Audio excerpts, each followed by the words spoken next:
hey, it was predicted to rain, but it seems like there's just a lot of clouds basically blocking the sun. And I guess for the update today for the drone, it says it officially arrived at its destination Friday, April 23rd at 13:41 at dock. So now it's all up to the company, I guess. Let's see how fast they're gonna process everything. And what was going on today? Actually, something fascinating which affects me, where I may have accidentally stumbled upon some kind of fraud, so to speak, and I guess a company is kind of harassing me about it now, in some ways, I guess you could say.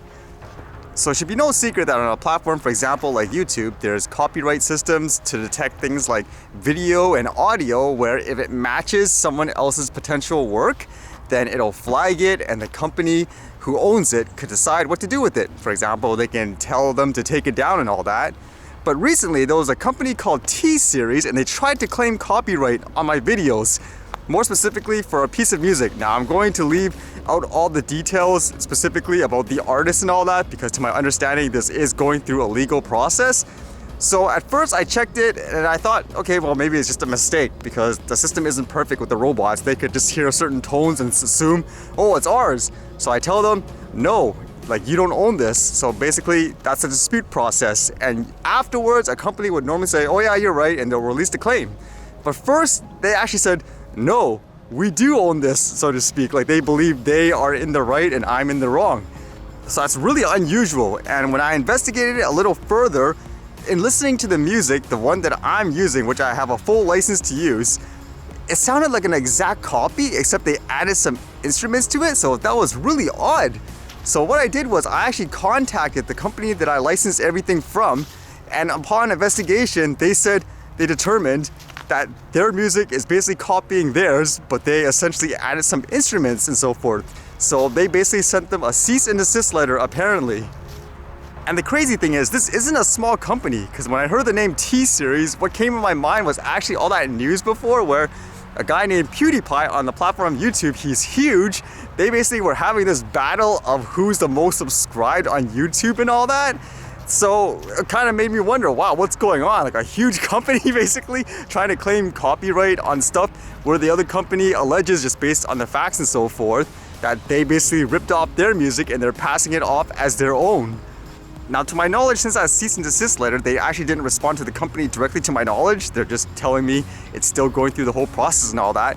But what I did notice is that they released the claim in the first video, the one that they first disputed, saying no, they own it and all that. So that shows me, hey, they acknowledge it. Maybe they're wrong. Maybe they got duped or something like that, because if they're a big company and an artist or whatever says, here's my music, and they use it on all their movies and so forth, then they're basically ignorant, correct? Maybe that's the case, but they released it, so all good and well, I suppose. But unfortunately, just recently, they kind of flagged more videos with that same type of music, and this time, they actually went a step further. Because normally with the dispute process, it was still in a limbo with this new video. They basically have a certain amount of time to respond, otherwise it'll just be released. And they basically just went ahead and issued, I guess, a copyright strike takedown. And so with that, I basically contacted the company again. They said it's still going through the hoops and all that. And now they're involved, I guess, in telling YouTube, like, no, this guy has full permission and all that to do this. So it's kind of a weird situation, isn't it? So the first time they kind of acknowledged, based on the fact that they withdrew it, they're saying, yeah, we recognize there's an issue, you're right. Like, basically there's something wrong here. But then with this one, now all of a sudden, like, oh, no, we're just going to strike you, so to speak. So isn't that interesting? First time for everything. And I'll imagine the situation is actually more serious than just, like, just say a YouTube thing, because to my understanding, this company is based in India and they released a movie recently that has this music in it.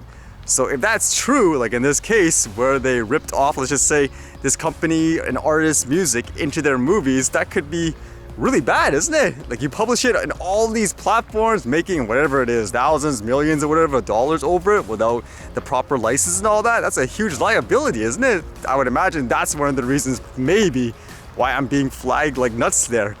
So again, it's kind of like I just accidentally stumbled upon this just because I post videos every day. There's more of it out there, so there's more odds a person like me would get flagged, I guess, automatically in this way for people trying to claim copyright on certain things.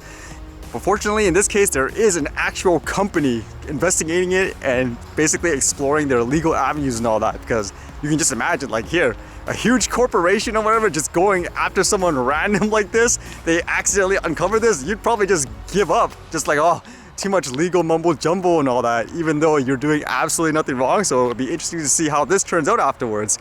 And again, they're the ones that are basically contacting YouTube and stuff like that too, saying, no, this guy is perfectly legitimate. It's this one. There's something shady going on, so to speak. So it actually made me want to research this company a little more, because I personally don't know much about them other than, like I said, what I heard about that Pewdiepie versus T-series thing, as they're based in India and all that. And this one here apparently had a lot of similarities in terms of the story. It's pretty recent. This one here says, Ritviz files lawsuit against T-series for, quote, copying his hit song, Udd Gaye, and Pewdiepie Arwo. I could be butchering these names too. It says, music producer Ritviz Srivastava has sued T-series for copyright infringement of his 2017 song, Udd Gaye. Ritviz has accused the music label in a lawsuit of allegedly lifting a part of his hit track for a song titled Hum To Udd Gaye, which was featured in Kartik Aaryan starer Pewdiepie Arwo. The lawsuit alleges that there are strong compositional similarities between Ritviz Udd Gaye and T-series Hum To Udd Gaye, but the latter doesn't credit Ritviz. So you can read in basically the person's post on Instagram before. He says here, I went to the theater to watch a movie last month, just a regular night out with my folks.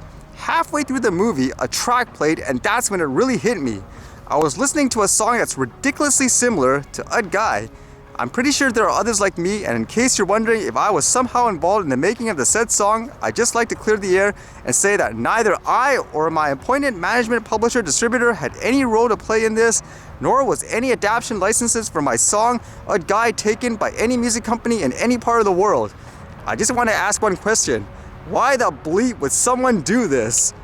So that's kind of interesting, huh? Just going to watch a movie, all of a sudden is, hey, that sounds familiar. Kind of makes you wonder if this is actually something rampant within the company, huh? It just says here on the Wikipedia in terms of how the company was founded and stuff. It says, T-series was founded on 11th July 1983 by Gulshan Kumar, at the time a fruit juice seller in Deraganj neighborhood of Delhi. The company initially sold pirated Bollywood songs prior to releasing original music. Back then, the Indian audio cassette market was small scale with widespread piracy, but there was growing demand for cassette music. According to Reddit, while Kumar was involved in piracy, he was passionately market and consumer driven. The company also took advantage of loopholes in copyright law, allowing for the release of cover versions of songs, which T-series would then flood the market with. Researchers Lawrence Liang and Ravi Sumran wrote, T-series was a profoundly disruptive force in the Indian music market, in large part because it was a tremendously successful pirate. Is that true? I don't know. These are all allegations, so to speak, in terms of what they write in the Wikipedia and stuff. Then again, maybe they're all proven. I don't know. Again, I don't know much about the company and all that other than what I heard on the YouTube and now this. So it'd be kind of interesting to see how it plays out. But if you guys are wondering, hey, what happened later on? If something happens, you'll know why. This will be suspect number one. It does make me wonder again, because I am a 100% in the right here. So if they continue to harass me in these ways with these fake, I guess you could say, copyright strikes and all that, what happens in the end when a company does stuff like that? Isn't that, again, considered as some kind of crime if you're accusing people of breaking the law when they're not? It's like intimidation. And again, just from my research, these aren't small artists or companies either, which makes it even more crazy.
Alright, see you guys later.